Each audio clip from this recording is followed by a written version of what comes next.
Hello, my friends. Today, I want to tell you the incredible story of Cleopatra, the last queen of ancient Egypt. This is not just a history lesson. It's a journey back in time, filled with drama, power, love, and ambition. Cleopatra was one of the most famous women in history, and her life is like an exciting movie. So sit back, relax, and enjoy this amazing story. Perfect for your English practice, and I promise you will love every moment of it. Chapter 1. Cleopatra's Early Life. Over 2,000 years ago, in 69 BCE, a baby girl was born in Alexandria, Egypt. This baby's name was Cleopatra VII, and she would grow up to become a queen like no other. But before she ruled, she was just a little girl with big dreams. Cleopatra was born into a royal family called the Ptolemaic dynasty. This family had ruled Egypt for many years, but they were not originally from Egypt. They came from Greece. Cleopatra's ancestor, Ptolemy I, was one of Alexander the Great's generals, and he became the king of Egypt after Alexander's death. So Cleopatra's family was both Greek and Egyptian. Cleopatra's father was King Ptolemy XII, and her mother might have been Cleopatra V. But historians are not completely sure about her mother's identity. Cleopatra grew up in a palace surrounded by luxury. She had servants, beautiful clothes, and the best education. But life in a royal family was not as easy as it seemed. There was always danger. Family members fought for power and sometimes even killed each other to become king or queen. From a very young age, Cleopatra learned that knowledge was power. While most women in her time were not educated, Cleopatra studied hard. She learned many languages, including Greek, Latin, Egyptian, and even Hebrew. It is said that she could speak at least 7 languages fluently. This was rare and made her very special. Cleopatra was also curious about everything. She studied science, math, literature, and politics. She wanted to be more than just a queen who wore a crown. She wanted to be a wise and powerful ruler. But she had another secret weapon: charm. Cleopatra was not only intelligent, she was also very confident. People said she had a beautiful voice that could capture anyone's heart. But her childhood was not all happy. Her father, King Ptolemy XII, was not a strong ruler. Many people in Egypt did not like him because they thought he was weak and spent too much money. Sometimes Cleopatra's family had to leave Egypt to stay safe. Cleopatra learned at a young age that being a ruler meant facing many enemies.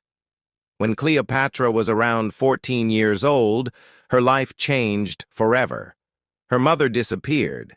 Some say she died, while others believe she was killed. Cleopatra's father became very sick, and soon Cleopatra would have to fight for the throne. She was still a teenager, but she was already preparing to become queen. What made Cleopatra different from other rulers was her deep love for Egypt. Even though she was part of a Greek family, she respected Egyptian traditions. She was the first Ptolemaic ruler to learn the Egyptian language, and she even presented herself as the goddess Isis, a powerful figure in Egyptian mythology. By the time Cleopatra was a young woman, she was ready to rule.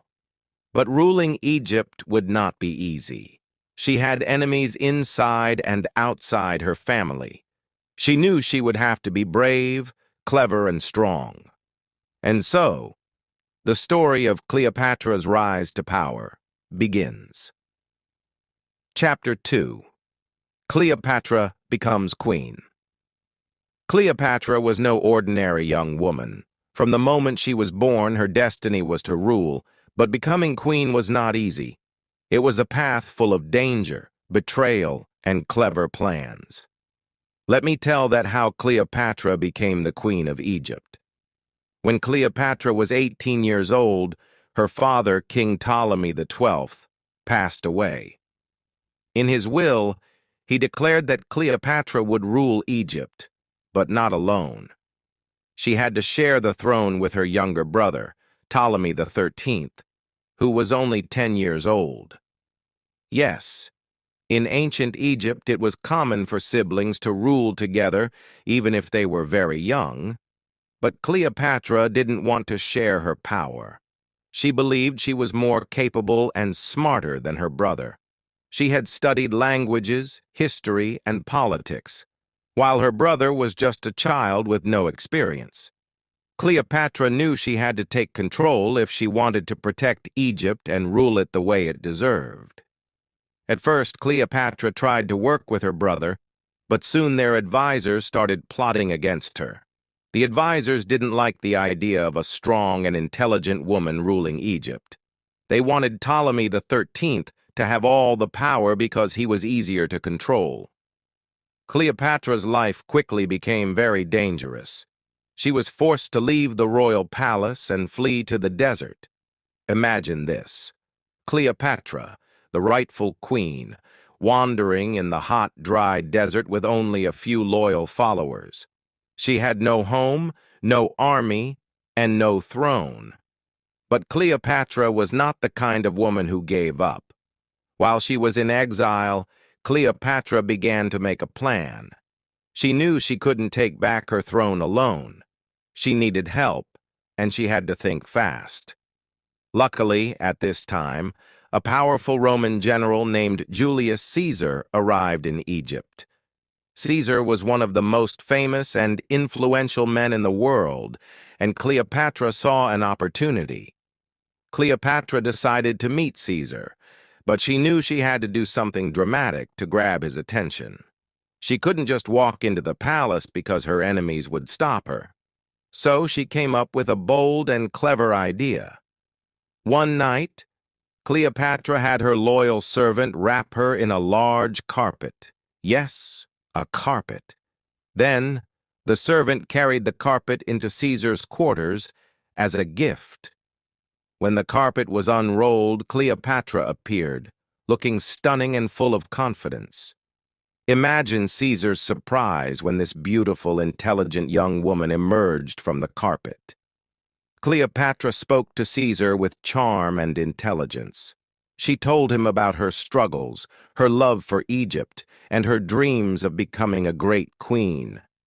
Caesar was impressed. He saw that Cleopatra was not just beautiful, she was also brilliant and ambitious. Caesar agreed to help Cleopatra regain her throne. Together, they planned a way to defeat Ptolemy XIII and his advisors. Cleopatra's enemies didn't stand a chance against the combined forces of Cleopatra and Caesar. After a fierce battle, Ptolemy XIII was defeated, and Cleopatra was restored as the Queen of Egypt. But Cleopatra wasn't just satisfied with regaining her throne. She wanted Egypt to become powerful and respected again. She started working closely with Caesar to strengthen her country. She introduced new policies, improved trade, and even built a strong relationship between Egypt and Rome. Chapter 3. Cleopatra and Julius Caesar. Cleopatra was now the Queen of Egypt, but her life was far from peaceful. She had won her throne back with the help of Julius Caesar, one of the most powerful men in Rome. But their story wasn't just about politics. It was also about love, ambition, and danger. After Cleopatra defeated her brother, Ptolemy XIII, with Caesar's help, she became the most powerful person in Egypt. But she didn't want to just rule Egypt. She wanted to make her country strong and respected across the world. She knew that having Caesar by her side could help her achieve her dreams. Cleopatra and Caesar spent a lot of time together after the battle. Cleopatra admired Caesar's strength, intelligence, and ability to lead armies. Caesar admired Cleopatra's beauty, charm, and clever mind. Even though Caesar was much older than Cleopatra, he was around 52 years old while Cleopatra was only 21, their connection was strong. Cleopatra invited Caesar to stay in Egypt, and he agreed. Together they explored the beautiful city of Alexandria, sailed along the Nile River, and talked about their plans for the future. Cleopatra showed Caesar the rich culture and history of Egypt, and Caesar was impressed. He saw that Egypt was not just a land of deserts and pyramids, it was a powerful and wealthy country with great potential. During this time, Cleopatra became pregnant. In 47 BCE, she gave birth to a son, whom she named Ptolemy Caesar, but people called him Caesarion, which means Little Caesar. Cleopatra believed that Caesarion would one day unite Egypt and Rome, creating a powerful empire. She wanted her son to be a symbol of strength and unity. But their happiness didn't last long. Cleopatra and Caesar's relationship caused a lot of problems. Many people in Rome didn't like the idea of Caesar being so close to a foreign queen. They thought Cleopatra was trying to take control of Rome through Caesar. Some even called her a dangerous temptress. Caesar decided to return to Rome, but he didn't leave Cleopatra behind. Instead, he invited her to come with him. Cleopatra, always bold and fearless, agreed. She traveled to Rome with Caesarion and a grand entourage. Imagine the scene. Cleopatra arriving in Rome with golden chariots, exotic animals, and beautiful Egyptian servants. She wanted to show the Romans the wealth and power of Egypt. In Rome, Cleopatra lived in a luxurious villa provided by Caesar. She attended banquets, met important Roman leaders, and even influenced Roman fashion with her Egyptian style. But not everyone welcomed her. Roman women were especially unhappy because Cleopatra was so different. She was confident, glamorous, and unafraid to stand out. While in Rome, Cleopatra witnessed Caesar's rise to power. He declared himself dictator for life, meaning he had complete control over Rome. Cleopatra hoped that this would strengthen their alliance, but trouble was brewing. Many Roman senators were unhappy with Caesar's growing power, and they started plotting against him. In 44 BCE, something terrible happened. Julius Caesar was assassinated by a group of senators who feared he was becoming too powerful. They stabbed him in the Roman Senate, and his death shocked the world. Cleopatra was devastated. She had lost her greatest ally and the father of her son. Cleopatra knew that her life was in danger. Without Caesar, she had no protection in Rome. Many people saw her as a threat, and she had to act quickly. She gathered her servants, her son, and all her treasures, and fled back to Egypt. Back in Egypt, Cleopatra was determined to stay strong. She mourned Caesar's death, but didn't let it stop her. She continued to rule Egypt with wisdom and courage. She strengthened her army, improved the economy, and prepared for whatever challenges would come next. Cleopatra also made sure to protect her son, Caesarion. She wanted him to grow up as a strong leader who could one day fulfill her dream of uniting Egypt and Rome. She taught him about politics, strategy, and the responsibilities of being a ruler. But Cleopatra knew that Egypt was still in a dangerous position. Rome was the most powerful empire in the world, and Egypt needed a strong ally. Cleopatra began to look for new ways to protect her country and her throne. This chapter of Cleopatra's life was filled with love, loss, and survival. She had faced one of the greatest tragedies of her life, but refused to give up. Chapter 4. Cleopatra and Mark Antony. Cleopatra's life took another exciting and dramatic turn after Julius Caesar's death. This chapter is about Cleopatra's meeting with Mark Antony, one of the most powerful leaders in Rome, and how their story became one of the most famous love stories in history. After Julius Caesar died, Rome was in chaos. Many powerful men were fighting to take control of the empire. Among them were Mark Antony, Octavian, Caesar's adopted son, and Lepidus. Together, they formed the Second Triumvirate to rule Rome, but it was clear they didn't trust each other. Mark Antony was a brave soldier and a skilled leader. He was strong, handsome, and very confident. He was also charming, and people admired him. Mark Antony had heard about Cleopatra, the beautiful and intelligent Queen of Egypt, but they had never met. At this time, Mark Antony wanted Egypt's support because Egypt was a rich and powerful country. Cleopatra, on the other hand, wanted to protect Egypt from Rome's growing power. She knew that building a strong alliance with Mark Antony could help her achieve that. One day, Mark Antony sent a message to Cleopatra. He wanted her to meet him in Tarsus, a city in modern-day Turkey, to discuss their alliance. Cleopatra knew this was her chance to impress Antony, and she planned something unforgettable. When Cleopatra arrived in Tarsus, she didn't just come as an ordinary queen. She made a grand entrance that would leave everyone speechless. Cleopatra sailed to Tarsus on a golden ship with silver oars and purple sails. She dressed as the goddess Aphrodite, the goddess of love and beauty, and surrounded herself with beautiful servants dressed as gods and goddesses. The air was filled with the sweet smell of perfumes and flowers. When Antony saw Cleopatra, he was amazed. He had never seen anyone like her. She was confident, intelligent, and beautiful. Cleopatra spoke to Antony with charm and wit, and he couldn't take his eyes off her. That meeting was the beginning of their powerful and passionate relationship. Cleopatra invited Antony to come to Egypt, and he accepted. In Alexandria, they spent time together, enjoying lavish banquets, parties, and games.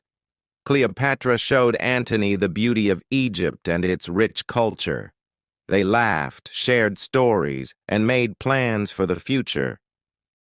Antony fell deeply in love with Cleopatra, and she fell in love with him too. Together, they dreamed of creating a great empire that would rule both Rome and Egypt. Cleopatra believed that with Antony by her side, she could protect Egypt and make it more powerful than ever. But their relationship wasn't just about love. It was also about politics. Antony needed Cleopatra's wealth and resources to support his military campaigns, and Cleopatra needed Antony's power to protect Egypt. They both knew that they were stronger together. Cleopatra and Antony's love grew stronger, and they even had 3 children together: a son named Alexander Helios, a daughter named Cleopatra Selene, and another son named Ptolemy Philadelphus. Cleopatra was proud of her family and believed her children would one day rule a great empire. However, not everyone was happy about their relationship. In Rome, Antony's alliance with Cleopatra made many people angry, especially Octavian. Octavian saw Cleopatra as a threat and accused her of trying to take control of Rome. He began spreading rumors that Cleopatra had bewitched Antony with her beauty and charms. Antony's alliance with Cleopatra also caused problems in his personal life. He was already married to Octavian's sister, Octavia, but he chose to stay with Cleopatra instead. This created tension between Antony and Octavian, and their rivalry grew stronger. The tension between Antony and Octavian eventually led to war. Octavian declared Cleopatra and Antony enemies of Rome and sent his army to fight them. Cleopatra and Antony prepared for battle, knowing that everything they had worked for was at stake. Chapter 5. The Fall of Cleopatra and Mark Antony. Cleopatra and Mark Antony were ready to fight for their love, their dreams, and their kingdoms. They stood together as a powerful couple, determined to protect everything they had built. But their final chapter was filled with betrayal, heartbreak, and courage that would inspire people for centuries. Octavian, their greatest enemy, was determined to destroy Cleopatra and Antony. He wanted to take control of Egypt and stop Antony from gaining more power. Octavian's army was strong, disciplined, and well prepared for war. Cleopatra and Antony, however, were not going to give up without a fight. They decided to face Octavian in a great naval battle. This battle, known as the Battle of Actium, took place in 31 BCE near the coast of Greece. Cleopatra brought her fleet of Egyptian ships, and Antony brought his Roman forces. Together, they believed they could win. The day of the battle arrived, and the sea was filled with ships, soldiers, and weapons. Cleopatra and Antony fought bravely, but Octavian's army was too strong. During the battle, something unexpected happened. Cleopatra's ship suddenly turned and sailed away. Many believe that Cleopatra retreated to protect her fleet and herself, but Antony misunderstood her actions. He thought Cleopatra had betrayed him. Feeling heartbroken and confused, Antony's forces began to fall apart. Octavian's army defeated them, and Antony was left devastated. He returned to Egypt to find Cleopatra, desperate for answers. When they met, Cleopatra explained her actions. She told Antony she had not betrayed him. She had only wanted to save their lives. Antony believed her, and their love remained strong. But they knew their enemies were closing in. Octavian's army followed them to Egypt. Cleopatra and Antony tried to defend Alexandria, but they were outnumbered. They realized they couldn't win this war, but they were determined to stay together until the end. Antony fought bravely in one last battle, but his army was defeated. Heartbroken and believing Cleopatra was dead, Antony fell on his sword. As he lay dying, news came that Cleopatra was still alive. His servants carried him to Cleopatra's hiding place, and the two lovers shared their final moments together. Antony died in Cleopatra's arms, leaving her alone to face her enemies. Cleopatra knew that Octavian would soon capture her. She refused to let him parade her through Rome as a prisoner, showing her as a defeated queen. Cleopatra was a woman of pride and dignity. She decided to take control of her fate. In her final moments, Cleopatra dressed in her royal robes and crown. She surrounded herself with treasures and symbols of her reign. According to legend, she arranged for a poisonous snake, called an asp, to be brought to her. She allowed the snake to bite her, ending her life on her own terms. When Octavian arrived, he found Cleopatra dead, lying peacefully in her royal chamber. He was shocked, but also impressed by her courage. Cleopatra's death marked the end of the Egyptian kingdom. Octavian took control of Egypt, and it became part of the Roman Empire. But Cleopatra's story didn't end there. Her life and her love with Antony became legendary. People admired her for her intelligence, bravery, and determination. She was not just a queen, she was a symbol of strength, resilience, and courage. Cleopatra's story teaches us that even in the face of great challenges, we can stand strong and fight for what we believe in. She never gave up on her dreams or her country. She showed the world that women can be powerful leaders, thinkers, and warriors. Her life may have ended in tragedy, but her legacy lives on. Cleopatra reminds us to never give up, to believe in ourselves, and to take control of our destiny. She proved that even in the darkest moments, we can face our challenges with courage and dignity. So, my friends, let Cleopatra's story inspire you to be strong, to dream big, and to never let fear stop you. Her life may have been filled with struggles, but it was also filled with love, hope, and greatness. Be like Cleopatra, bold, fearless, and unforgettable. What did you think of this incredible journey? Isn't Cleopatra's story one of the most inspiring stories in history? Let her life remind you that no matter how hard life gets, you have the power to rise above it.